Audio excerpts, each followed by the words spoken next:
All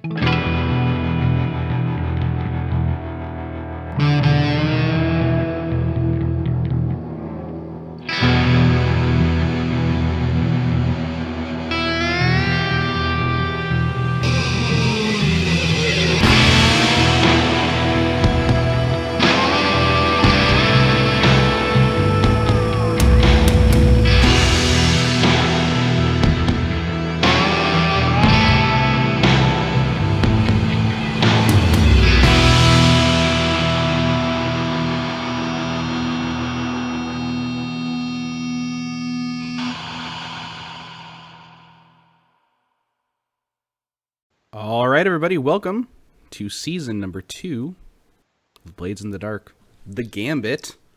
My name is Matt. I'm joined by Michael, Ian, Emily, and Anthony, the same crew in different spots on your screen this evening. I'm so sorry, and I want to let you know this is not a typo. It is true.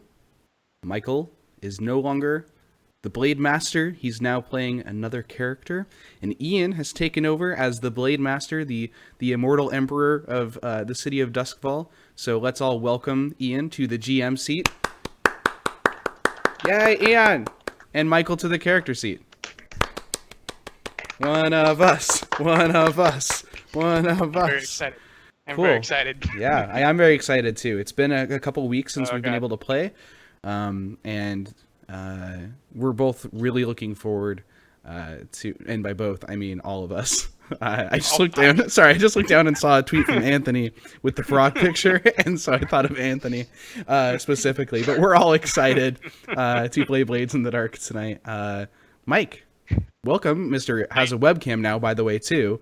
Yeah, we can finally see Mike's face. He's no longer Ben Wyatt, but in fact, Michael Yater. How are you, Mike?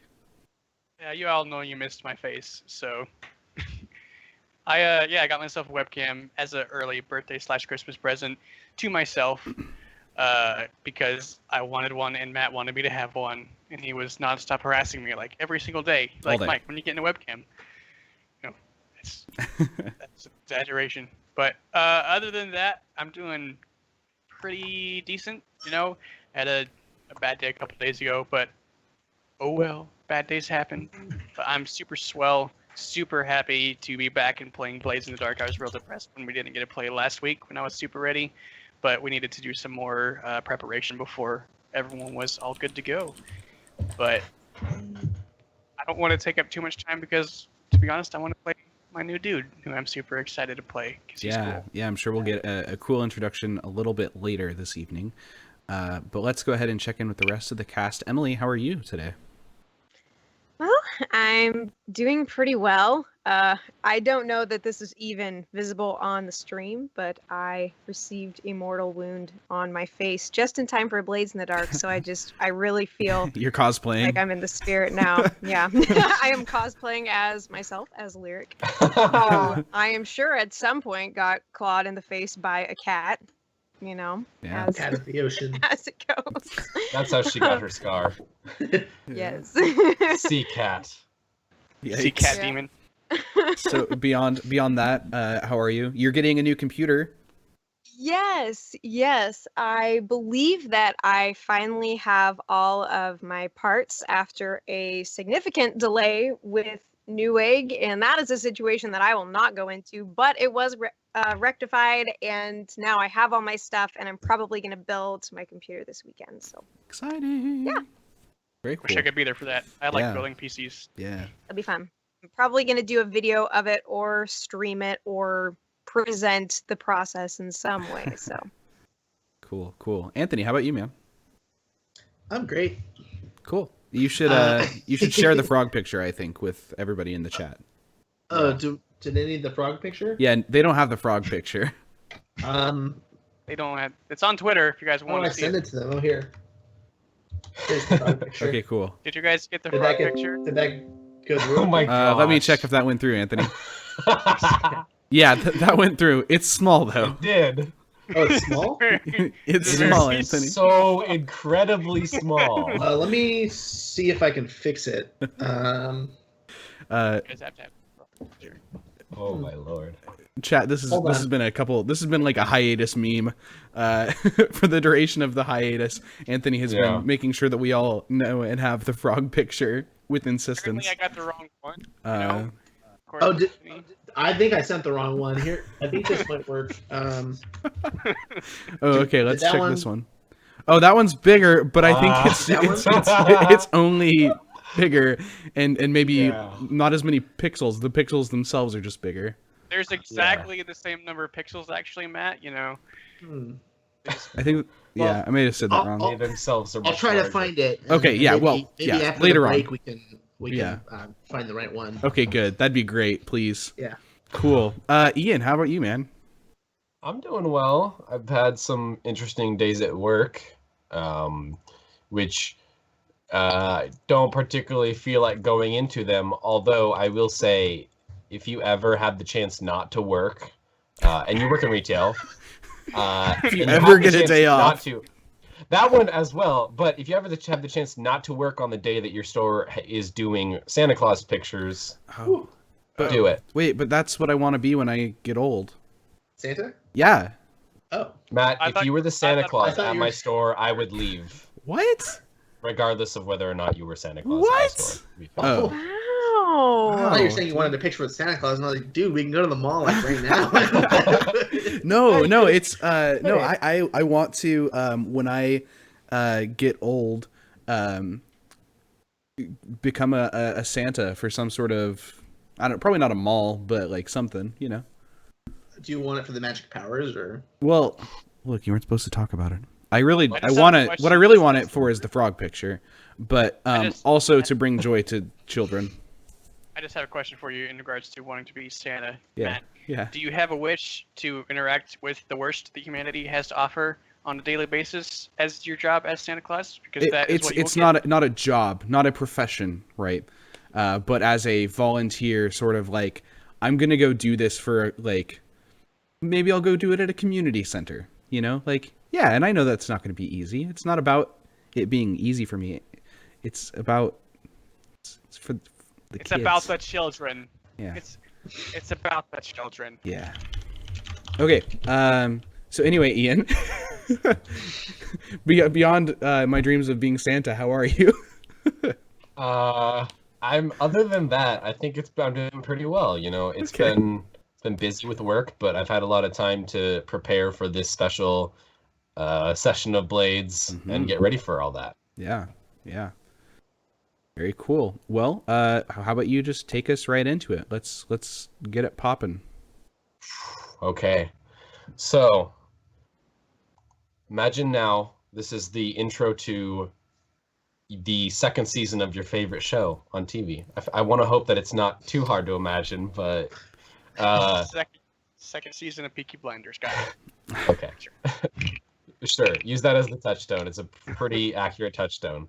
So, we cut in, there's a brief kind of intro outlining, you know, like flashes of pictures from like the first season. So we get scenes of which, like, you know, the first assault on the Red Sash, you know, base, as like maybe we catch like Lyric shooting someone in the back of the head and like Silas going all crazy and, you know, fighting a ghost. And then we cut away to like a strange vampire man meeting with the group, and the explosion of the building of the Red Sash's like kind of office.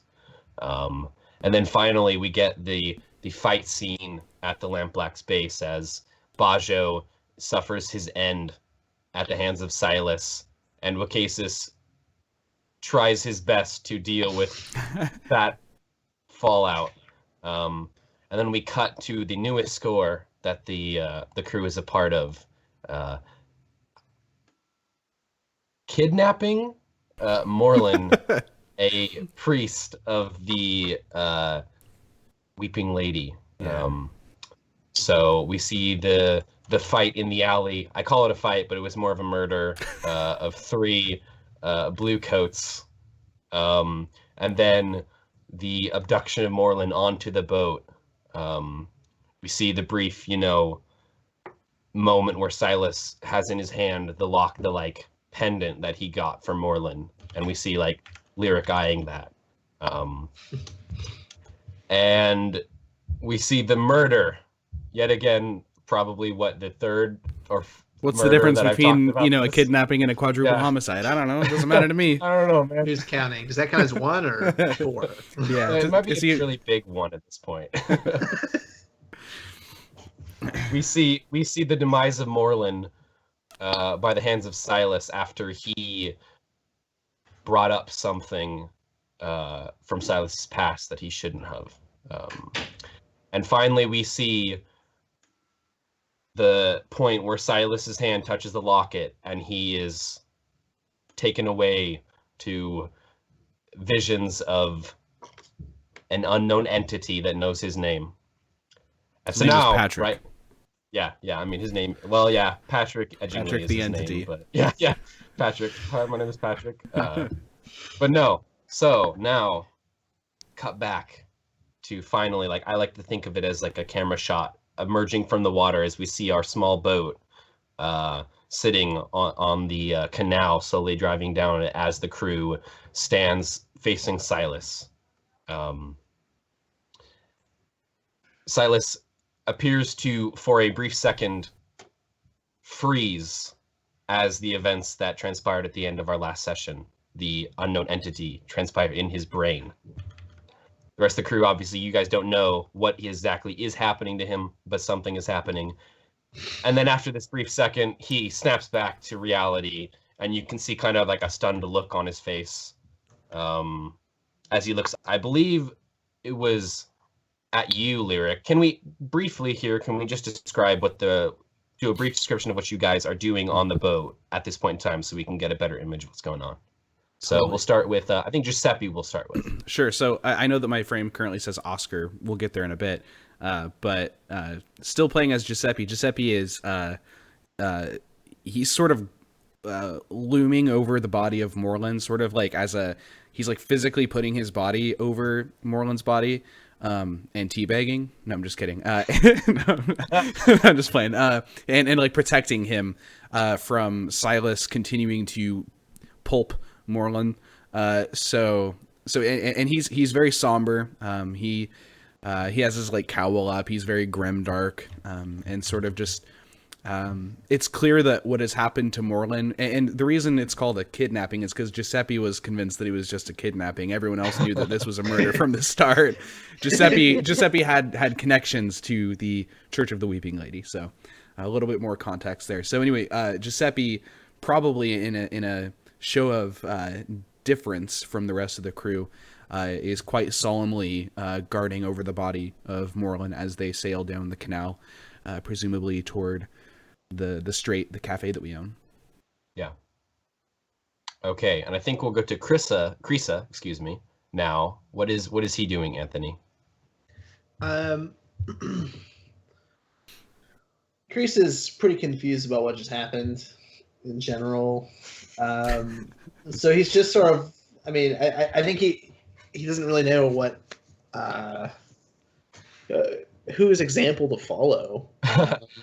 I mean, wasn't it last time he was making a potion to knock Morlin out before suddenly? Well, he it was pulped? a waking him up like shock version, Yeah. like variant, and then Silas punched him in the head and killed him.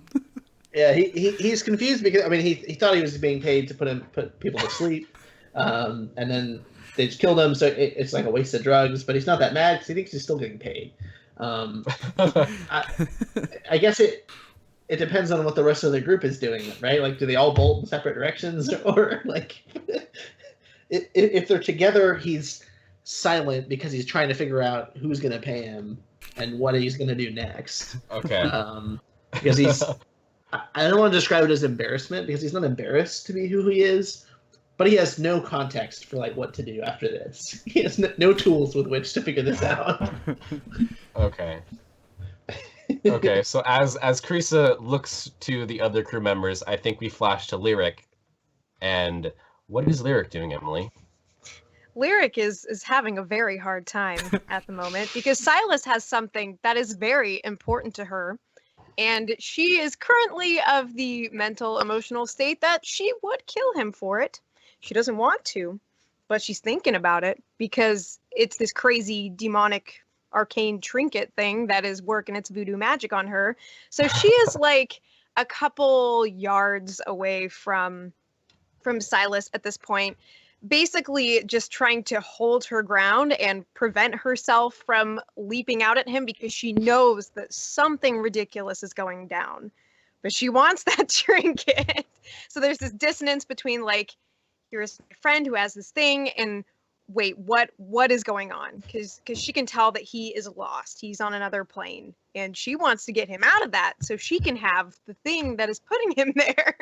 So Okay. it's very complicated. She just looks like she's grimacing and like gripping her pistol, like she does not know what to do, but she's frozen. Okay.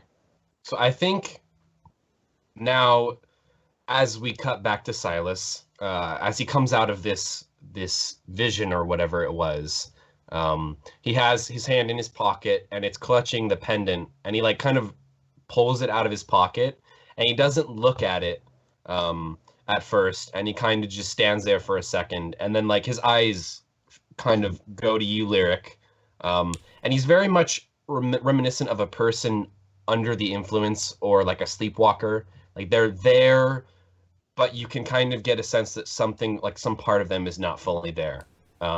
So he kind of looks at you, and then his arm starts to go out, and he kind of glances down at the pendant, and he's like, well, I mean, I think this belongs to you. And like the pendant, you know, it's hanging on like a kind of metal, you know, necklace. And it kind of falls so that the anchor is hanging in the air as his hand stretches out to you.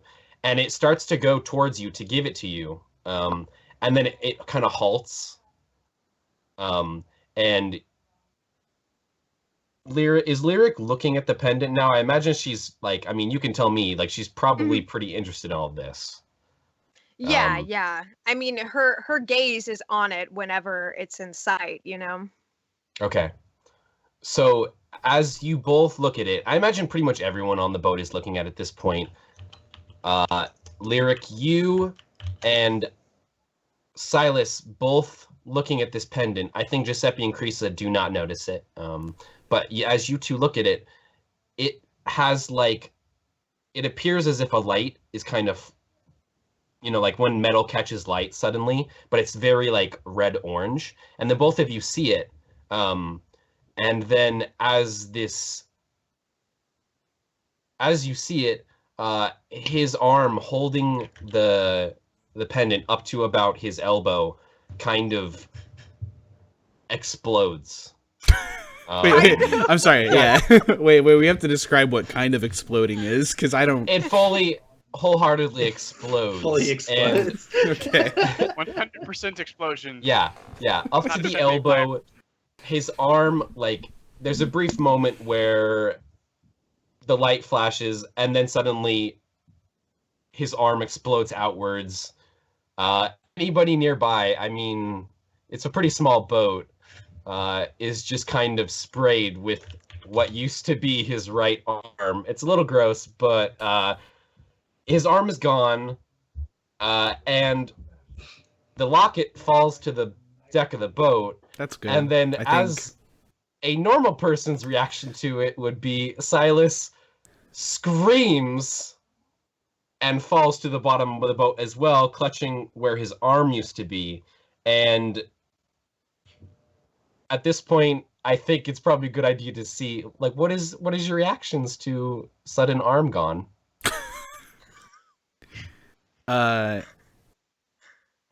So I think. So yeah, Giuseppe's totally just not looking at any of this. He's just still like guarding the body of Morlun, and then like suddenly there's this loud. Is it like a bang? Is there like an explosion, or is it like a pop sound?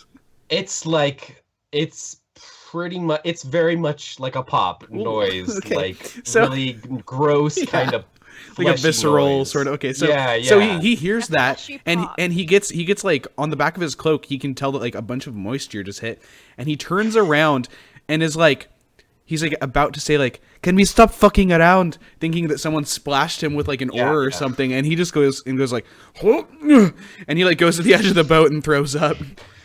And he's like, Krisa, we'll pay you more. Can you fix this? What? Not put it back, obviously. What the fuck? Lyric, what did you... I just slipped into Oscar there. Silas is like Lyric, holding his what did arm you at the do? bottom of the boat, just loudly swearing at like seemingly everyone and no one at the same time. And I think we cut to Lyric. Lyric, what are you like? What is your reaction to all this? So Lyric was reaching out to take the trinket at that point, so I think she got the full brunt of the arm sploosh. She was in God.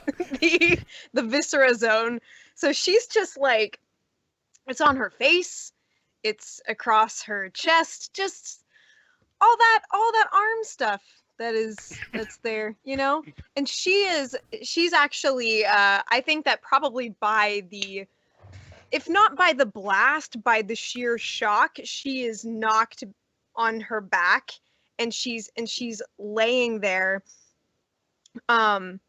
just absolutely stunned, going from one form of stunned to the other. And she kind of like, for a little cinematic moment, I suppose, like, she is kind of transported back to her Leviathan hunting ship that was wrecked many moons ago before she joined the Gambit, and she remembers that feeling of coming to just covered in refuse and finding her crew dead, kind of thing. So all of a sudden, that's where she's at in her brain. Like, she's not exactly there. So she's just laying on the deck, staring into nothing and shuddering with all this shit on her face. Okay. So It sounds like go ahead. it sounds like it's up to me and Krisa to solve this problem. It may very well be for the time being. Yeah, and as you as the other two of you kind of start to react to whatever's going on, Silas is starting to go into shock. You know, like the swearing is dwindling down to like a dead stare at the sky as he's, you know, his body is trying to. Go ahead. How's his stump? Is he like? Is it cauterized? profusely Yeah. bleeding, or is it just like clean? Like, what's the It's situation? not spraying everywhere, but you can kind of see as his hand is kind of clutching it. It's not a steady stream, but there is like a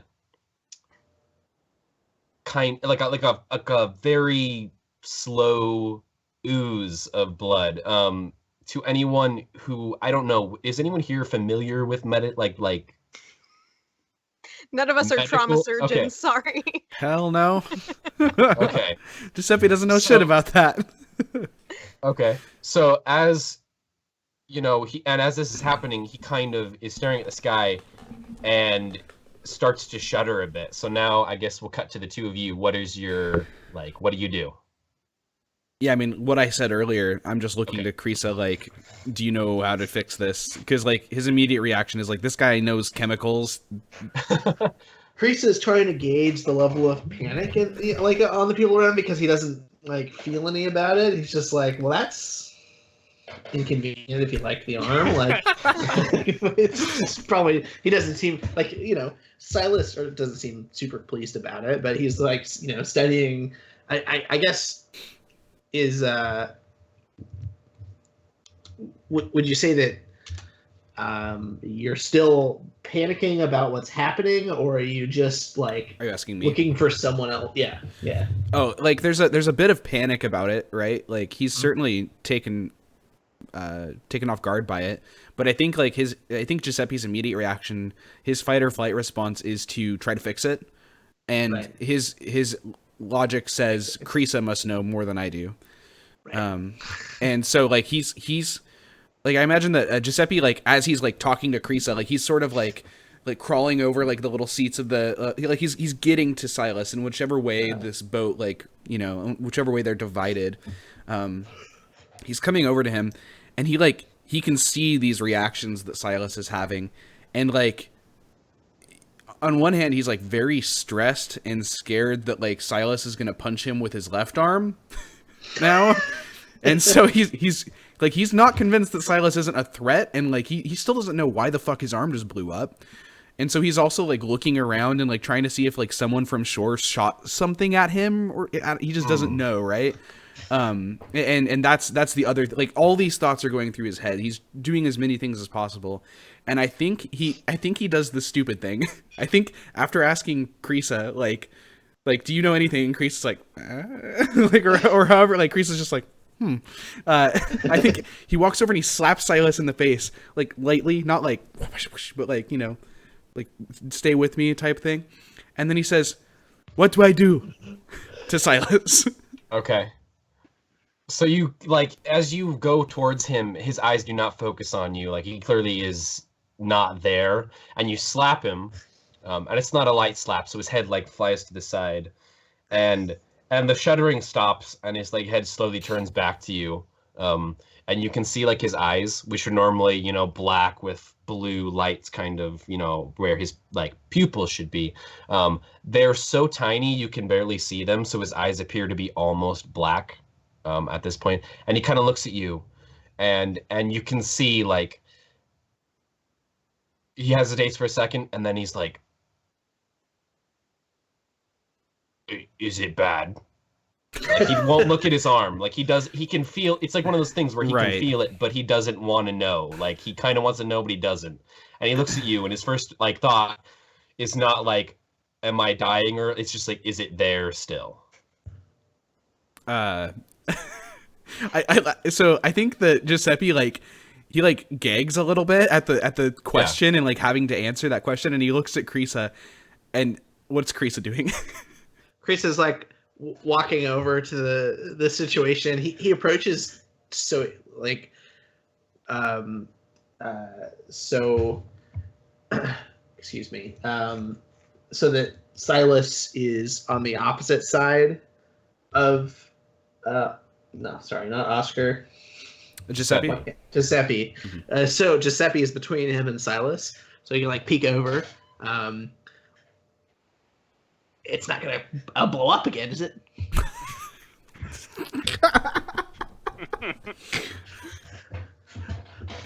What does Silas say to that? I think there's, like, he's, like, very incredulous to that, like, very much like, "I cannot believe you just said that." Very puzzled. And then he, you know, he stomachs it, and he looks at his arm, and he sees that it's gone. And there's no, like, horror or, you know, panic in him now that he looks at it. Like, it's as he looks at it, it's suddenly he's steeled himself, you know, and he looks back at you, Giuseppe, and he kind of reaches into his shirt, and pulls out, like, some papers that he has. It's like a jumble of just all these different Wait, papers. how does he reach into his shirt? With his left hand. Just kidding. Gosh, there you go. He has one more. I know. And so he takes out these papers, and out of, like, he kind of throws them onto the, like, the deck of the boat, so they all just kind of flutter apart, and he kind of paws at one in particular. And it's not like he hands you this kind of, it looks a bit like, I don't know, like a card of some kind, with like a business card, but it's like about 3 times the size as one, you know, and it's now got bloody fingerprints on it, and he hands it to you, and he kind of starts shaking again. So like before Silas can say anything, Giuseppe looks at it and is like, "This is not going to stop the bleeding, but I'll try." And he starts folding it up and like gets ready to like shove it against the arm, like, but he's like, "This is not gonna work." Kreesa, like, ducks under your arms and kind of like is in, and he's investigating the wound. Like, he physically is between your documents and the wound. Okay. And he's just kind of like poking at the bloody part a little bit.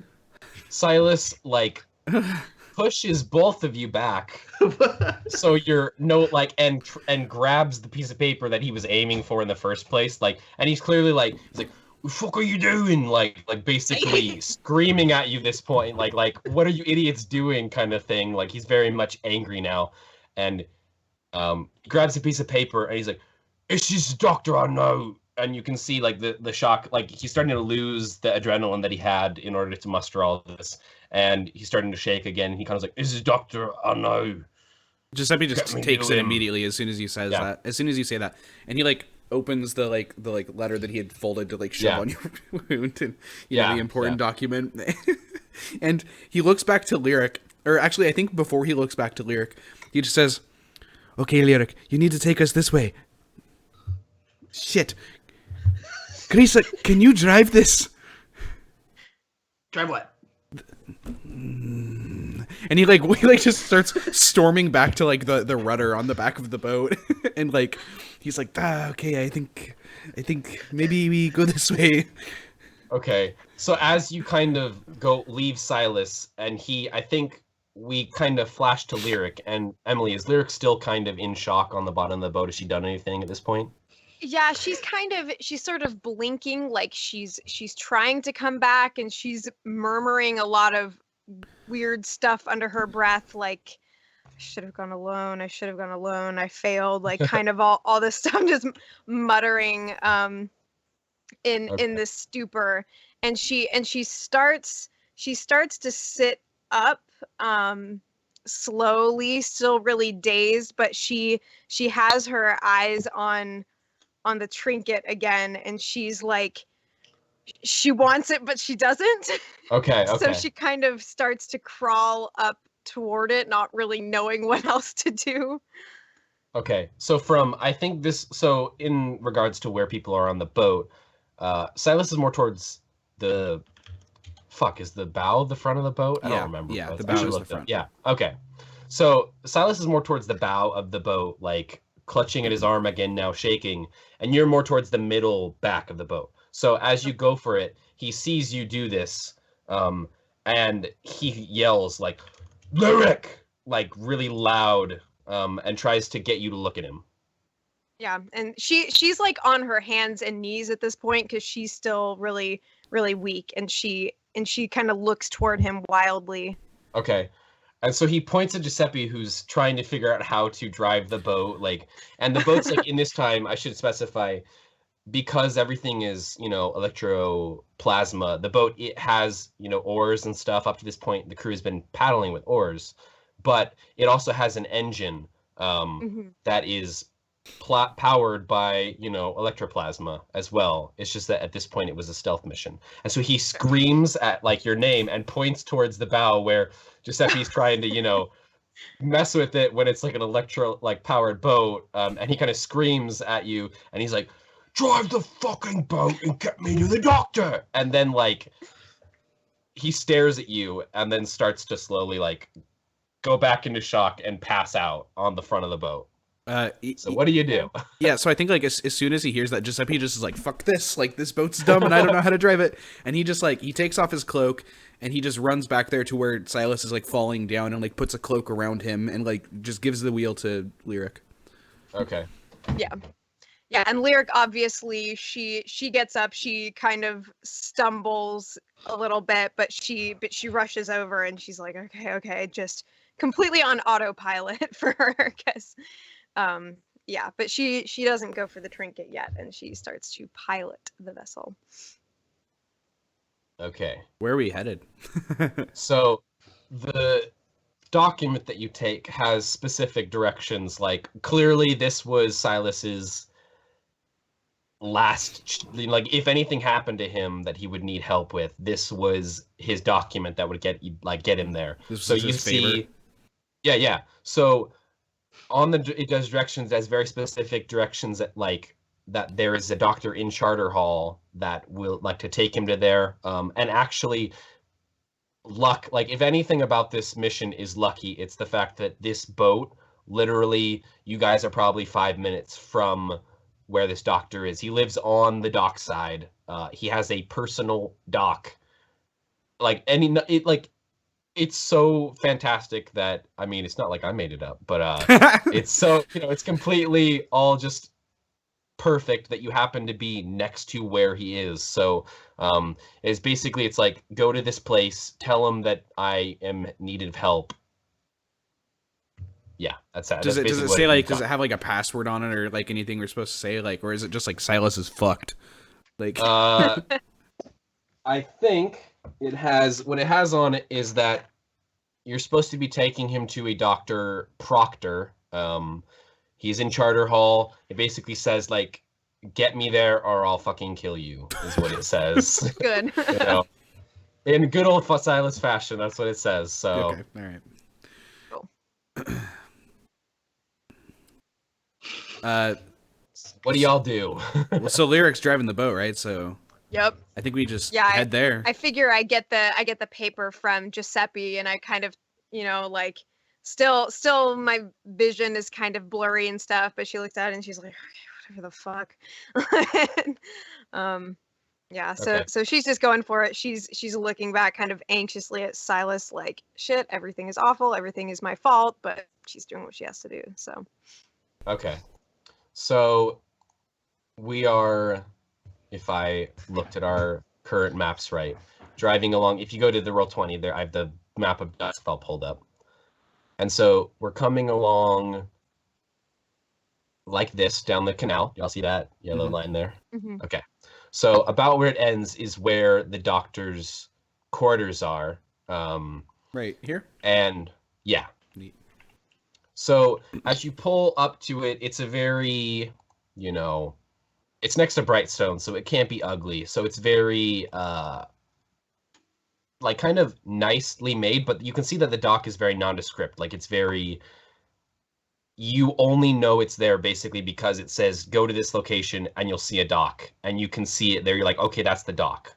So as you pull up to the dock, you can see up the dock is like a doorway into one of the houses that's on the street, like kind of like one of the, it looks like a nondescript apartment buildings. Everything about it is just normal. Like you wouldn't guess that there's a doctor here. So at this point, is Lyric like kind of back, right? Like at least functioning. Yeah, as back as she can be. Okay, so yeah, like I think well, what's I think well, Giuseppe immediately like disboards the boat, unboards, gets off the boat in whatever way you do on a boat.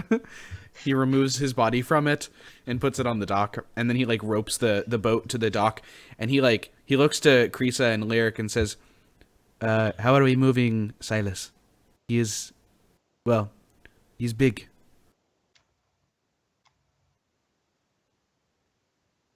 I guess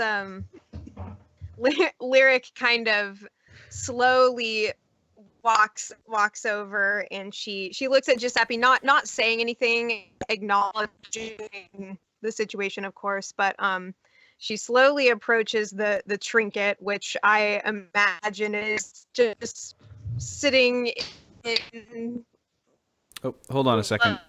You're a Gook robot. and whatever else is left. And Hey, she hold on. You're a robot right now. picks it up and Emily. tucks it into her coat. Hmm? What?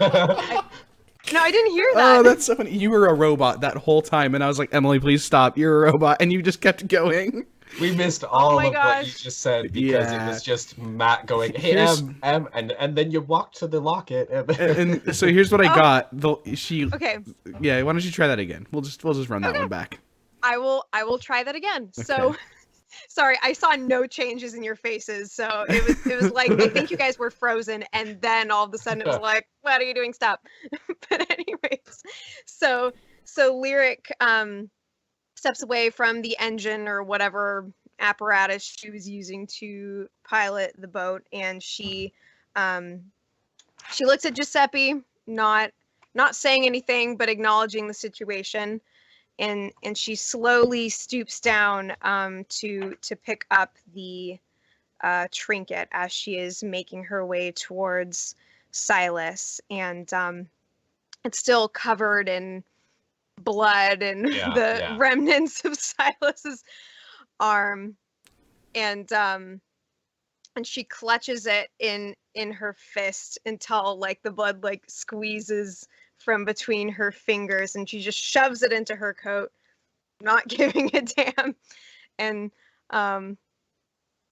she looks at Giuseppe and she's like, I think you underestimate my strength. No. And I she was asking you to carry it. That I can do. Okay. And so she walks over to Silas, who is he still passed out at this point? Yeah, I mean, continue with what you're going on with. We'll see how it plays out. So just he is passed out currently. Okay. Yeah, so yeah, she walks up to him and she looks him in, well, not the eyes because they're probably closed. And kind of grabs his collar and she's like, fuck. As soon as you And- touch his collar and you swear, like his good arm, The password. like kind of no, it grips out and it kind of grabs you by the collar, and his eyes flash open and he looks at you for a second, like clearly it was like an instinctive move, and he kind of looks at you and as like recognition dawns on you. He hesitates with saying something, and then he looks around to see where he's at, like very confused, and when he recognizes where he's at, he tries to stand up. Okay. And yeah, and Lyric kind of grabs him and supports him under, well, I think that she just puts her arms under his arms and tries to kind of hoist him up and is like, easy there. I don't know what Kreesa's doing at this point. He's like watching this unfold, and he's still physically concerned about his other arm. So he kind of approaches again with Silas on the far side of him. Yeah. Do you need a hand?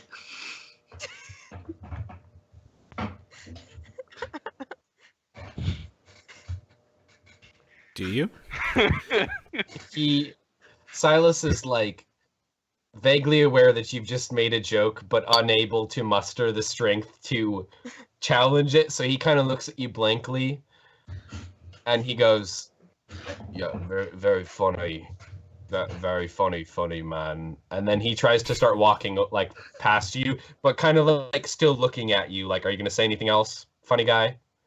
Kreesa like is taking that vial of the powder that he made before, the gel almost, and puts a little on his finger and offers it to Silas. Take the This edge off. is the like sleep gel that you were making. It's like it's like electric sleep Okay. magic. It's just like it's a narcotic. Okay. Without Whether it's a an upper or a moment's- downer, I'm pretty sure. Well, Yeah. so. What, like he kind of, there's a brief like pause where he thinks like maybe half a second, and then he just takes it, just like snuffs it all up, and it's like all on his beard, and as it kicks in, he kind of like breathes out and then straight up like walks off of Lyric supporting him, like he's now walking fully strong, he like she's supporting like what was a meek man suddenly becomes a man capable of walking on his own, and he just walks away from her supporting him and like steps onto the dock and stands there, and you can see like his pupils, like what are his pupils, dilate so that they're just like back to normal size, and he looks back at Lyric, and he says, "You better watch out for that thing." And then he pauses and he looks at Kreesa and he's just like, "Thanks, mate. Your jokes are shit, but I mean, What joke?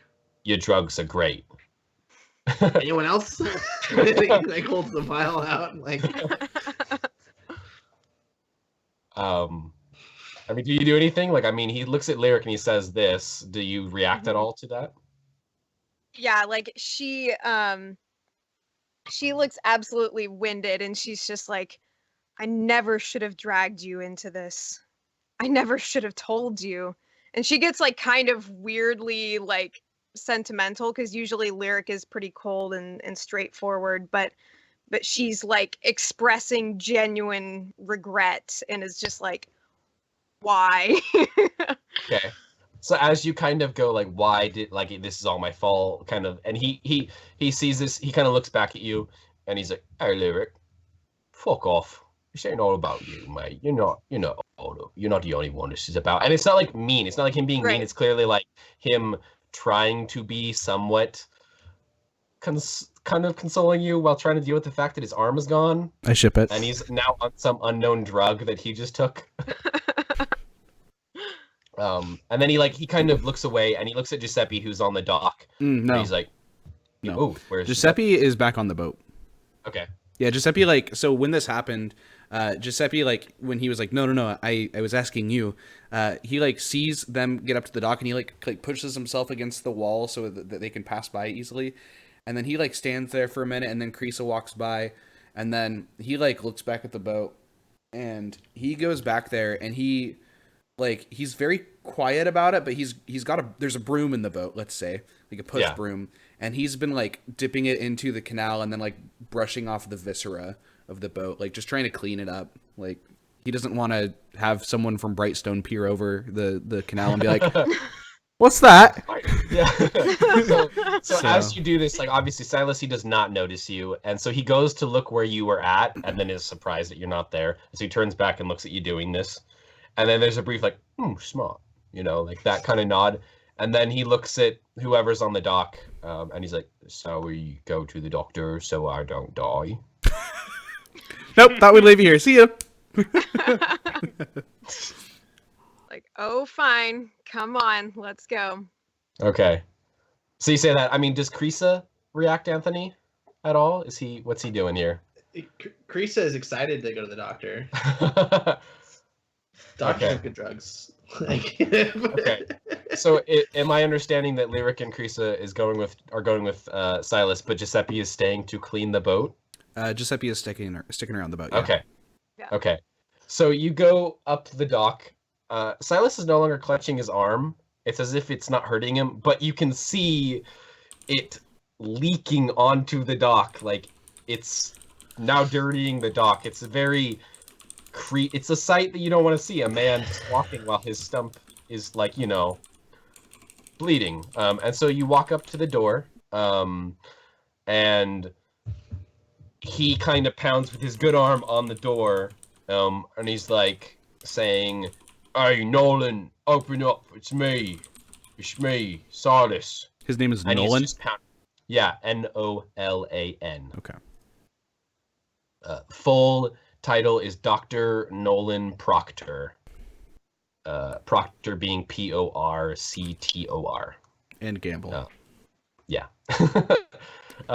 So he slams on the door, and you can see it's not one of those doors. It doesn't have the little, like, what's the password kind of slot on it.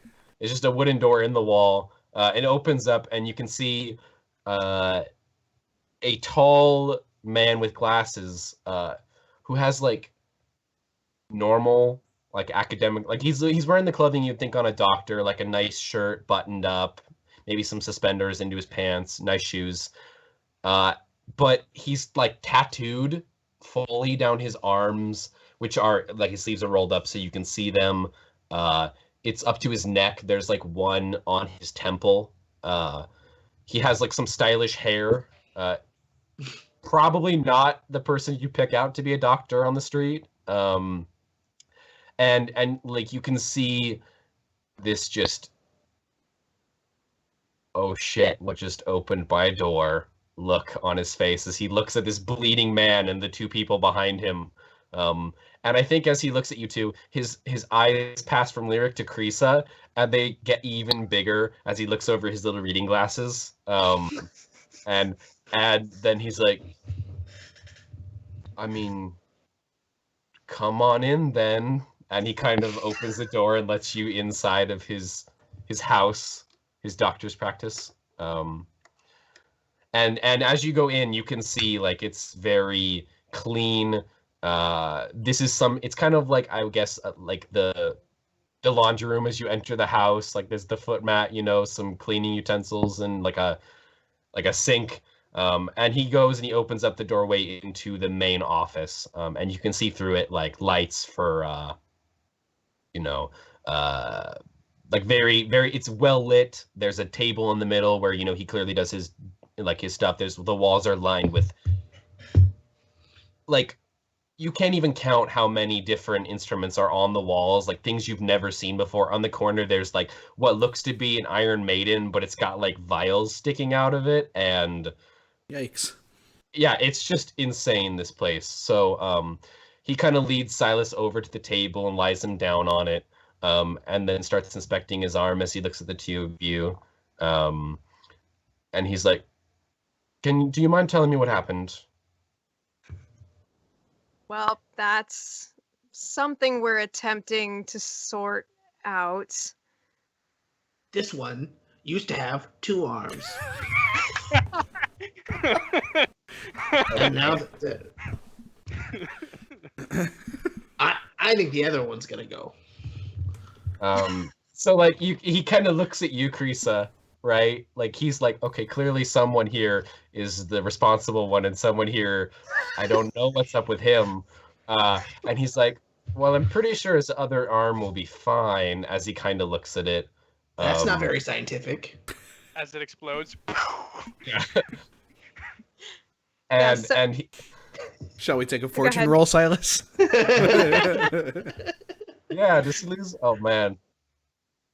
So he says this, and you respond to that, and he kind of looks at you, and his eyes narrow, and he's like, well, assuming that you want me to save his life so that he doesn't bleed out on my operating table, I think you should probably take it in very good care that I am a doctor that does know things. Like, you've clearly touched upon a sore point. Like, I guess you're not a doctor. It's not very scientific. And he's now like, okay, are Hurt you a his doctor? ego.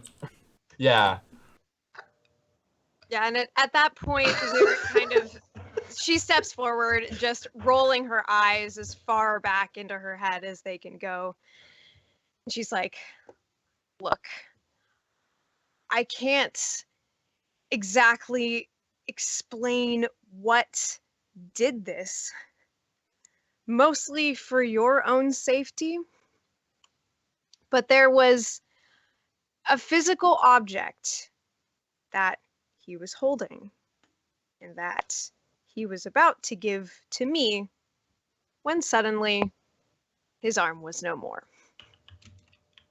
Okay. So as you say the whole, like, you don't need to know because it's too dangerous, his eyes roll. And then he listens to, like, you explain the whole, he's like, oh boy, another tough guy telling me their story in this city of scoundrels. Like, something I totally haven't heard before.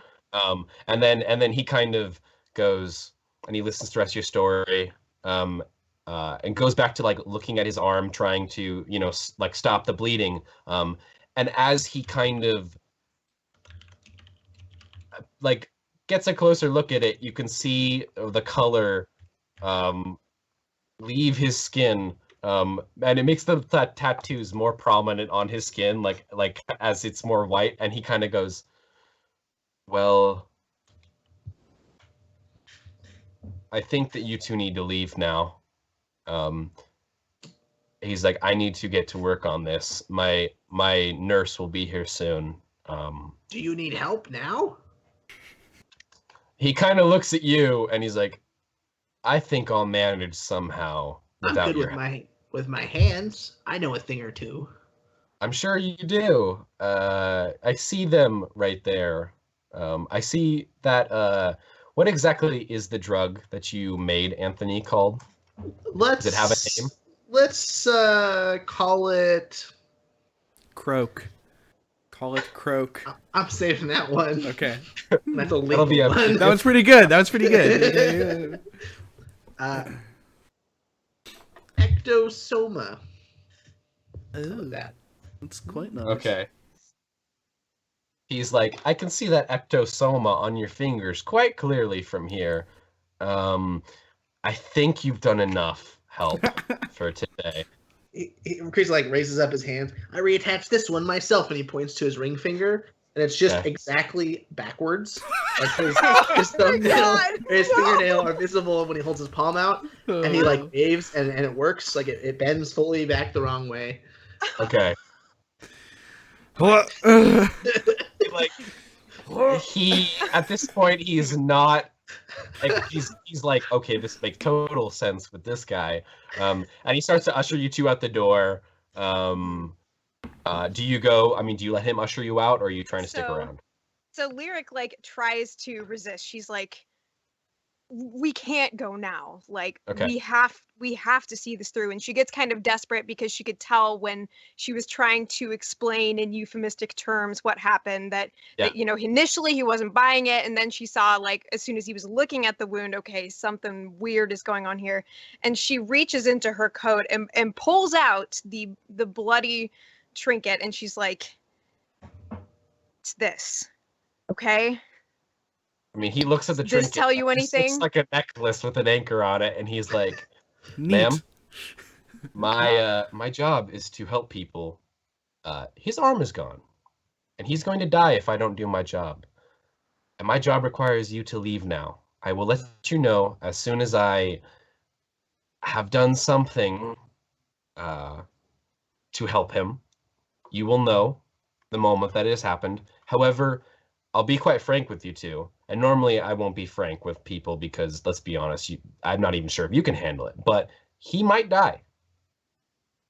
So if you don't want him to die, you need to go back down that ramp, get back on your boat, and I'll let you know another day what happened, okay?" And then as he says this, he kind of looks at you, Creasy. He's like, "Also, you might want to see a doctor about your hand, because that is just... not me. I won't help. No.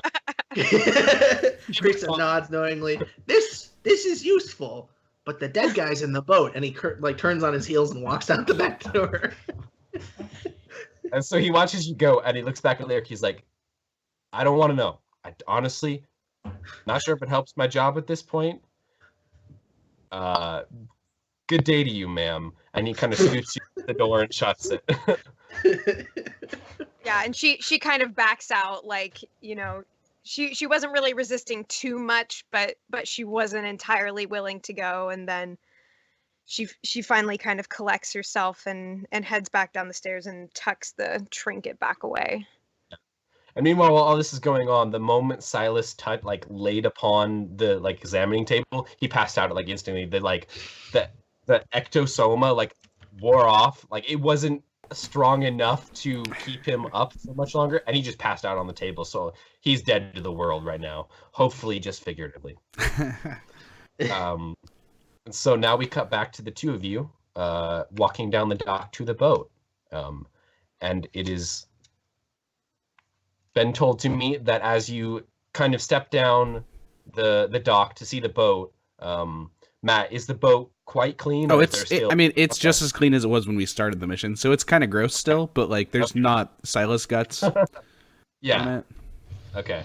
So as you step onto the boat, two things of note. One, it's clean, obviously. And the other one is that Giuseppe and Moreland are no longer on the boat, and they're no longer in sight at all.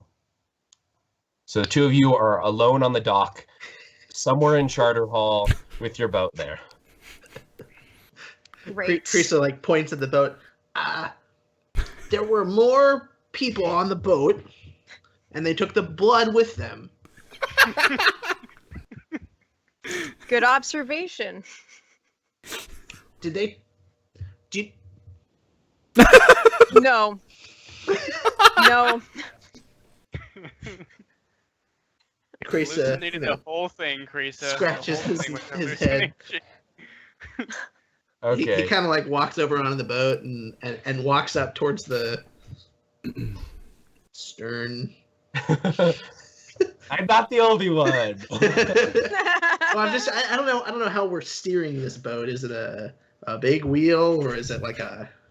Well, so I mean, What are we that's the talking question to you. You can now that you're no longer being stealthy, you can use the motor. So I think, what does the boat look like to you guys? What type of boat is it? So in Dishonored, the little freight boats that they have, not so small as the one that Sam the Boatman carries you around in, but I was thinking of a similar steering mechanism as that. But it's those sort of uncovered, but it's got a big thing trolley, but it's got sections. Okay.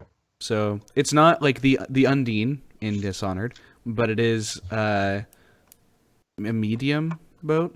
You wouldn't look to put more people than the crew on the boat with any sort of. You look to put the crew and goods on the boat, but not like a party boat, Okay. you been playing Dishonored, Matt? No. Crouch Yes. down and they won't see you. It's okay. Oh boy. Okay, so yeah, I think there's a clear part, and I imagine that. I mean, Lyric, you're going to drive the boat, obviously. I mean, unless Krisa is just suddenly like. Well, this is the thing. Krisa walks up to the motor and like starts it in one go. Like he just like knows what he's doing and like stands there, and a rat crawls out on his shoulder and is just sitting there. Yar. I gotta And then he start- starts looking around really confused. Like he did all of the parts and then stopped. Like he did what he knew to do, and then suddenly, I don't know what to do. Okay. So I guess the question now is, where do you go after this? Like, where do you head to? It's Well, totally up to you two to decide where to go at this point. man, where would Lyric and Krisa go? The bar. Great The idea, garbage can. mysterious voice. Yeah, I imagine that after Krisa starts the engine, Lyric kind of pushes him out of the way because she sort of takes it as an affront that he wouldn't leave that to her, even though it's not like he would know that she was, used to work on the Leviathan hunting ships, but she's just nothing is great right now. So Okay. he's like, fantastic, first mate, skipper, whatever the fuck you are. Where can I drop you off somewhere? I need to be alone. The rat is the skipper. Krisa like looks from Lyric and then to the rat on his shoulder, back to Lyric. Puts him back in his pocket. Who's paying me? Nice. Take me to the cafe. They have good croissants. All right. We will talk compensation later. For now, I want complete fucking silence. You and your rat and your backwards fucking finger, I don't want to hear a peep. Got it? You should hold up that one finger. Krisa goes to the opposite end of the boat, sits down with his back to her, and then turns around and stares straight at her. Pets his rat. Okay, so you're going to the cafe and then to other places after that? I imagine that's what I'm hearing? Okay. So I think what happens next is, so you go to the cafe, I think we've established this previously, underneath the cafe is, the dock, kind of a semi-hidden dock with, where you had intended to smuggle things into before, and you go up the stairs into the cafe. Roth, the barista that is still working there for some reason. At this point, he's wondering why he's working for murderers, but I mean, it beats other jobs that he had before. So he's just sitting at the. I mean, He's in like sitting at Doskvol, the aren't you counter. working for murderers regardless of where you work? That's true, but at this point, he's working for bigger murderers than the one. Like last time, the only murdered person was the janitor that didn't do his job. So at this point, people were shot in his bar, in his cafe. So he's kind of up at the top, trying to fix the espresso machine that is still broken. At this point, it's still just got a bullet hole in it and won't work. And he's kind of exasperated looking at it. And he walks you to enter the steps. And he kind of looks at you two very blankly, like, oh boy, what are they going to do this time? And he kind of sees Lyric covered in blood and Krisa, who As is just always. Krisa. Yeah. The sight of you two is equally strange because I feel like Krisa's strangeness is equal to Lyric covered in blood. So, so he looks at you two and he's like,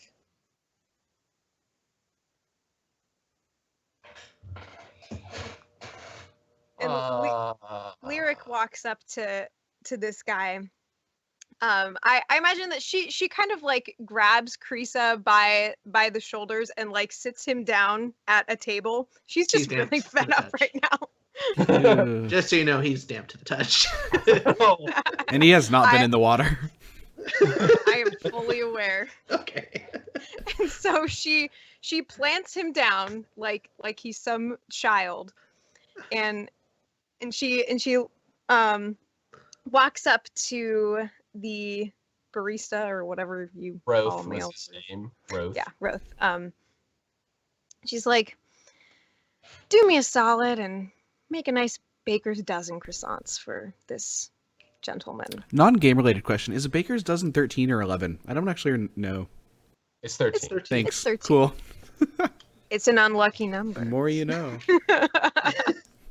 Okay, so as you walk up to him and say this, he's very much like, I mean, I guess so. And he doesn't, he kind of nods at you, and it's very much like he's full attitude at this point. Like, if you thought the doctor was very like full attitude, this like Roth beats him out on every point. Like, as he makes the croissants, he is doing it in such a way that you can see he's not happy with how his life is right now. And as he's saying it, he's like saying like, well, the croissants are the only fucking thing I can make in this place now. So I mean, gotta make it with stupid like kettle and coffee. Like, I can't believe this is my life now. And so he does make 13 croissants. And he kind of brings them out and sets them on the table. Like, here you go. Here's your croissants. Happy now? And then he like backs up and crosses his arms and tries to look all like upset, but also try not to look too upset because you're covered in blood and look like you just like murdered a bunch of people. So he goes to like, he kind of crosses his arms and then he looks at you and then he starts to doubt why he's been acting all towards you. And then he goes to like washing the bar, trying to make himself look discreet, but still retain some of that tude. Yeah. And Lyric kind of shoots him a glance and she's like, yeah, it's a hard knock to life, huh? Like, she can clearly tell that he's just like, digging his heels into the ground. Yeah. And she is very sassy right now, so and Yeah, he and doesn't then it's respond to that. He just kind of looks at you like, are you going to take the croissants or what? I mean, Krisa is like reaching for the box, and he just moves them to his side of the table, opens it up. yeah, like as it opens, like the moisture and steam rises off the croissants. They're made like perfect. You know, even though he hates his job, he has to do it correct on the fear of, you know, other things. But he does pulls take one out. There's no dirt on them. You you can can see have like that yourself. yeah, you can see in the back, like behind the counter, Roth is like taken aback. Like in the background, you can just see him startle all of a sudden, like, dirt on croissants? Who is he? He just kind of rubs one a little bit on his shirt and takes a big bite. He's very pleased. So Lyric looks at him and she kind of leaning against the table but not sitting with him. She says, now, eat until your belly is full, and soon your pockets will be. But right now, I have something important I need to take care of. Okay. Lyric's kind of banking on the fact that he's going to be easy to please in the interim and that she can distract him with enticing baked goods. He like takes a moment. Is she like getting up and trying to leave? Yeah, she's trying to make her way out the door. She doesn't really care what Krisa decides to do at this point. She's just, again, she's kind of treating him like a child. he reaches into his jacket and pulls out like an alarmingly clean handkerchief and you know, grabs a croissant with it and, you know, offers it to her.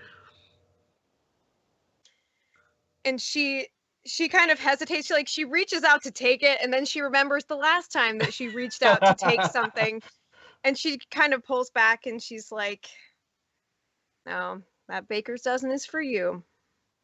This is a sign of the Gambit's good faith towards everything you've done. And like, she kind of puts on this air of like, thank you so much. Like, she's kind of just backing away, but she's like, that is for you. I don't want it. Okay. So now, as Lyric, you leave the cafe. We see like inside of it, like Krisa's the only customer right now. Like Roth wasn't. That's He kinda was what I getting ready. Yeah, he's getting ready to prepare it. So like as you walk out, the silence just hangs in a minute, and you see him from the cafe. Like, okay, as soon as you're done eating this, get out of here, please, sir.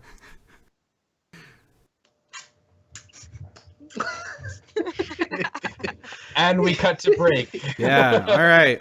Well, thank you everyone for watching. I hope you guys are having a good time. I know it feels really good to be back, criming it up with everybody. Don't go anywhere. We're going to take a quick 5-minute break, go to the bathroom, get some water, all that good stuff, and then we will be back until 9 p.m. Pacific. We'll be bladesing it up. We'll get Mike and his new character in the picture as we continue to sort of handle all the story implications that come with such large changes to the crew. So thanks everyone for watching, and we will see you in 5 minutes. Don't go anywhere.